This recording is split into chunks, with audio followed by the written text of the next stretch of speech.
Olá pessoal, sejam todos bem-vindos. Hoje, domingão, dia 13 de novembro, a gente está aí fazendo vídeo para que vocês fiquem antenados do comportamento do fluxo estrangeiro no nosso mercado. Para quem é novo no canal, pessoal, qual que é a função do nosso canal? Fazer com que o investidor pessoa física saiba o que o investidor estrangeiro está fazendo nos nossos ativos. E por quê, pessoal? Porque o nível de assertividade deles é muito grande. Conforme vocês estão acompanhando aí, as pessoas que já estão acompanhando o nosso canal, vocês conseguem perceber a movimentação de preços e a pressão que eles fazem nos nossos ativos. A gente está aqui no próprio site da Bolsa, com o gráfico semanal do Ibovespa, e a gente teve aí a segunda semana de correção para o nosso mercado. A gente parou exatamente na região de 59.100 pontos. Também foi uma região que a gente testou como topo quando? No final do mês de agosto, quando depois a gente teve 2 semanas de correção. E percebam, em relação à nossa extensão de Fibonacci, é 618, depois meio. Então a gente fez esse zigue-zague e depois a gente rompeu esse patamar, conforme vocês acompanharam aí com a gente no nosso canal. Em relação a essa correção, a gente parou exatamente próximo desse primeiro patamar de suporte, que também é um suporte pela movimentação de preços lá do final do mês de agosto. Caso perdido, a gente vem lá para aquele segundo nível de suporte, que a gente pegou aqui praticamente em meados de setembro, e caso perdido a gente tem outra região de suporte, seja lá dos 54.900, que é o final do mês de abril, que quando a gente começou a fazer o quê? O cálculo dessa segunda perna de alta, que exatamente começou em meados do mês de junho. Pessoal, vamos dar uma olhadinha aqui no comportamento do fluxo estrangeiro nessa semana? Dá uma olhada no final do saldo para o Ibovespa futuro no pregão de sexta-feira, pessoal. Eles ultrapassaram 1 bilhão de reais. Quando a gente fez o nosso giro, por volta aí de 3h30 da tarde, eles já estavam com uma ponta vendedora de mais de 500 milhões de reais. Dá uma olhada aqui no NET. Mercado à vista, comprador, ok. Dá uma olhada aqui no mercado futuro, vendedor, e o NET bem vendedor também para o nosso mercado. Inclusive também venderam o dólar futuro. O dólar futuro que terminou o dia com uma variação bem baixa, 0,26, pelo nível de desvalorização que a gente teve para o nosso índice, que caiu 3,30 no pregão de sexta-feira. Olha que interessante a movimentação intraday por parte deles em relação ao mercado à vista e o mercado futuro. Pessoal, olha aqui, eles começaram vendedores no mercado à vista e compradores no futuro. Inclusive, esse mercado futuro, na primeira hora do dia, às 10 horas da manhã, a gente já tinha tido uma queda de quase 1.000 pontos em relação ao fechamento do pregão de quinta. E eles, 17 milhões em compras. Quando a gente teve a recuperação do mercado na segunda hora do pregão, eles viraram a mão de 17 positivo para 22 negativo, ou seja, venderam 40 milhões de reais entre 10 e 11 horas da manhã. Depois o nosso índice continuou a recuperação de preços, ao meio-dia bateu 61.710 e olha aqui, pessoal, eles já estavam vendedores em 125 milhões de reais. Vocês estão lembrados que a gente está sempre comentando com vocês, o mercado à vista ele não tem vencimento, o mercado futuro ele tem vencimento, são contratos de prazo mais curto, e no mercado à vista a gente não sabe se o investimento é de curto, médio ou longo prazos. E no caso aqui, depois que eles já estavam com essa ponta vendedora, dá uma olhada na movimentação dos preços. A gente caiu praticamente aí 2.000 pontos em relação àquela movimentação em 61.710. E eles ficaram numa ponta vendedora e crescente durante todo o final do pregão de sexta-feira. Até mesmo entre 3 e 4 horas, quando o mercado tentou dar uma recuperação, o que eles fizeram? Nem bola, pessoal. Simplesmente continuaram aquela toada de venda e os preços retomaram aí nessas 2 horas finais essa movimentação descendente. É isso que a gente tenta passar para vocês aí que acompanham o nosso canal. Em relação às movimentações intradiárias, tanto para o dólar quanto para o Ibovespa, no caso aqui, eles tiveram uma projeção de lucro para o mercado do Ibovespa futuro de 7 milhões e 900, ou seja, quase 8 milhões de reais em relação à movimentação e como preço médio de 450 pontos praticamente de projeção de lucro. E dá uma olhada aqui para o dólar. Pessoal, lembra que a gente comentou? O índice caiu 3,30 e o dólar ficou praticamente no 0 a 0. Olha a movimentação do dólar em relação aqui ao contrato do mini dólar. Variação de somente meio ponto em relação ao fechamento de quinta-feira. E eles atuaram numa ponta vendedora a maior parte do pregão. E no caso aqui do dólar, eles tiveram aqui uma projeção de lucro de 4 milhões e 800, ou seja, 50 pontos em relação ao preço médio que eles tiveram aqui para o nosso dólar futuro. Se a gente dá uma olhadinha aqui nos gráficos em base diária, a gente consegue perceber que, pessoal, no Ibovespa Futuro, essa movimentação vendedora do pregão de sexta-feira fez com que eles reduzissem praticamente já a metade daquele movimento comprador para o contrato.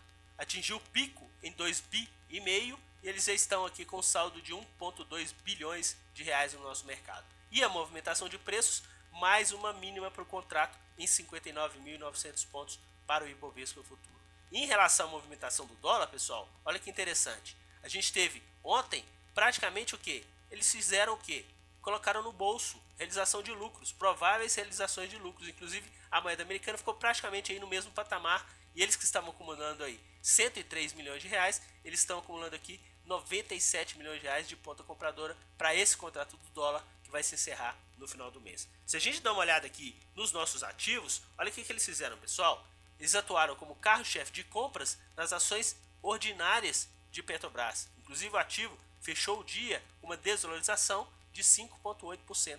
E como carro-chefe de vendas, eles tiveram as ações da BVMF, 79 milhões, e o ativo com uma desvalorização de 2,07. Conforme a gente sempre comenta com vocês, com o Ibovespa tendo uma desvalorização mais expressiva, é muito pouco provável que eles tenham o quê? Uma projeção de lucro para os ativos de ponta compradora. Eles tiveram prejuízo aqui, ó, 1,82. Mas dá uma olhada aqui, pessoal, da projeção de lucro que eles tiveram nos ativos que eles venderam, 4,16. Isso deu um líquido aqui de praticamente 5 milhões e 100 para o nosso mercado à vista.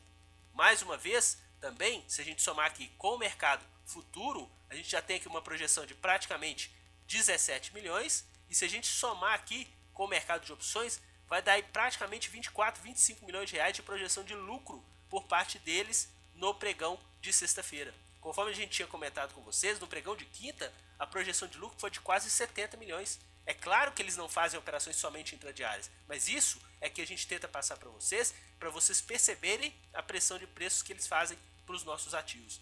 No mercado de opções, eles ficaram com o ambiente vendedor em Petrobras e comprador para as opções de Vale. No caso de Petrobras aqui, projeção de lucro e também para as opções de Vale. Se a gente olhar aqui o nosso quadro, a gente vai conseguir perceber que a posição deles de ponta compradora, tanto no caso aqui de Petrobras quanto de Vale, eles tiveram o quê? Lucro. E posição vendedora, pessoal, também lucro. É o dia de show que a gente costuma comentar com vocês aí. Tanto na ponta compradora quanto na ponta vendedora para as opções de Petrobras e Vale, eles tiveram uma projeção de lucro para o nosso mercado. É isso que é expertise por parte do fluxo estrangeiro que atua aí em relação aos nossos ativos. Bom, vamos falar agora do fluxo em base semanal por parte das corretoras estrangeiras que a gente acompanha. Na semana, pessoal, o Ibovespa fechou com uma desvalorização de 3,92%. A gente já tinha caído na semana passada 4,21%. Fluxo estrangeiro, dá uma olhada, pessoal. Eles venderam o nosso mercado à vista, venderam o Ibovespa Futuro, que se desvalorizou um pouco mais, e dá uma olhada no dólar, pessoal. O dólar comercial bateu 3,40, alta de 6,2 na semana. E eles atuaram onde? Na ponta compradora para os contratos do dólar futuro. Olha a expertise por parte deles, pessoal. Os ativos que eles andaram numa ponta compradora na semana, 1,45 de variação média positiva. Na ponta vendedora, 2,94 de variação média negativa. Conseguiram faturar o quê? Nas duas pontas. Praticamente aqui, 30 milhões de reais durante essa semana. Os ativos que eles atuaram aqui na ponta compradora, o carro-chefe foram as ações ordinárias de Petrobras. Inclusive o ativo caiu, 4,78. Mas dá uma olhada na ponta vendedora. Foi a ação preferencial, onde que teve uma desvalorização de 12,38%. Essa é a expertise que a gente procura a informar vocês aqui no canal. Cerca de 2 semanas atrás, a gente chegou a comentar com vocês que aquela gordura do início do mês de outubro tinha já acabado para as ações preferenciais de Petrobras. Aquela primeira semana de outubro, eles compraram cerca de 200 milhões de reais no ativo e depois, durante o mês de outubro todo, o ativo se valorizou praticamente 30% no mercado. E no final do mês de outubro, na semana do dia 28, eles acabaram com aquela gordura. De lá para cá, o ativo já caiu praticamente aí 23% no nosso mercado e essa ponta vendedora por parte dele já dando resultado em relação à movimentação dos preços. No caso da ordinária, eles venderam há 2 semanas atrás 180 milhões Na semana passada recompraram 100 com a queda do ativo. E nessa semana sim, tiveram uma recompra maior de 180 milhões. Então eles estão praticamente aí com saldo positivo de 100 milhões na ordinária, só que um negativo na preferencial de praticamente 500 milhões nesse período de desvalorização. Em relação à Vale, pessoal, praticamente a mesma situação de Petrobras. No caso de Vale, também estão dando atenção para a ordinária, subiu 20, enquanto a preferencial subiu 15 nessa semana, onde que eles atuaram numa ponta vendedora. No caso de Vale, eles estão ainda com saldo positivo em relação à ordinária, mas em relação à preferencial o saldo ainda é negativo. Nessas duas últimas semanas, acumulou aí praticamente 180 milhões de ponta vendedora e 110 de ponta compradora para a ordinária. No setor bancário, pessoal, venderam as ações do Banco do Brasil, inclusive já é a terceira semana consecutiva, os preços sentiram, dentro daquela movimentação que a gente sempre chegou a comentar com vocês, chegaram a acumular 13 semanas de ponta compradora no ativo. E agora, ponta vendedora durante essas 3 semanas e o ativo também sentindo essa movimentação. No caso do setor bancário, a gente tem também aqui as ações de Itaúsa, que eles atuaram numa ponta compradora, só que o ativo caiu 7%. E nós temos Itaú. No caso aqui, Itaú, pessoal, teve uma ponta vendedora por parte deles de 11 milhões. Só não apareceu aqui porque dos 15 ativos que eles atuaram na ponta vendedora, o que teve o menor nível foram as ações da Klabin. No caso aqui de Itaú, eles estão atuando com uma ponta vendedora exatamente no mesmo período de Petrobras. Na primeira semana de outubro, eles fizeram a última ponta compradora no ativo. Depois disso, ponta vendedora e o ativo se valorizou as últimas 3 semanas praticamente aí 4, 5%. Nessa semana, no caso de Itaú, já fechou a semana praticamente com uma queda de 5%, ou seja, já devolveu todo esse potencial de lucro e eles atuando numa ponta vendedora no ativo. No caso de Itaú, eles estão utilizando o quê? Para proteger essas posições, exatamente conforme a gente está comentando com vocês aqui, da Vale ordinária e da Petrobras ordinária. No caso do setor bancário, a ação que está mais consistente em relação ao fluxo é as ações do Banco Bradesco. Eles só tiveram na semana passada uma ponta vendedora, cerca de 19 milhões, e nessa semana retomaram ponta compradora no ativo, mesmo o ativo tendo aí uma desvalorização maior entre os principais que a gente acompanha aí para o nosso setor bancário. Bom, falando agora, Petrobras, Vale, a gente já falou do setor bancário, pessoal, vou falar agora do setor de siderurgia. Olha o show por parte deles, pessoal. Goal, 10% de alta. Usiminas, 1%. Vocês estão lembrados que na semana passada eles venderam exatamente 41 milhões em Usiminas? Inclusive o ativo caiu na semana passada 16%.